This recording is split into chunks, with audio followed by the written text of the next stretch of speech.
The story, more than 2 years ago, the story probably started a little bit longer than that. My grandfather was instrumental in the Cole and Espanol albums. It was a time before then when Nat King Cole hadn't recorded anything in Spanish, and though he was known in the Latin community, he wasn't kind of a part of it, and Spanish wasn't a big thing for him. But he did know my grandparents, and at that point, my grandfather had been working in Latin music for quite a long time. His wife spoke Spanish, and they became pretty good friends with Nat and his brother, who was also his manager.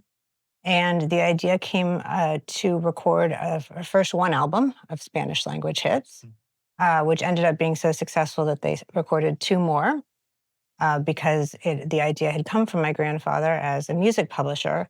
Many of the songs on the albums were Spanish language songs that Pure Music published then and still does to this day.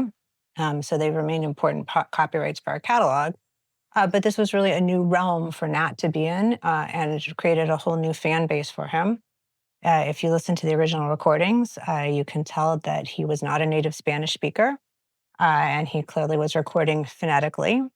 But he was, in some sense, a original crossover artist. I think it's something that we take for granted today, that we have so many multi-talented, multilingual artists who regularly record in multiple languages for many audiences who also speak multiple languages.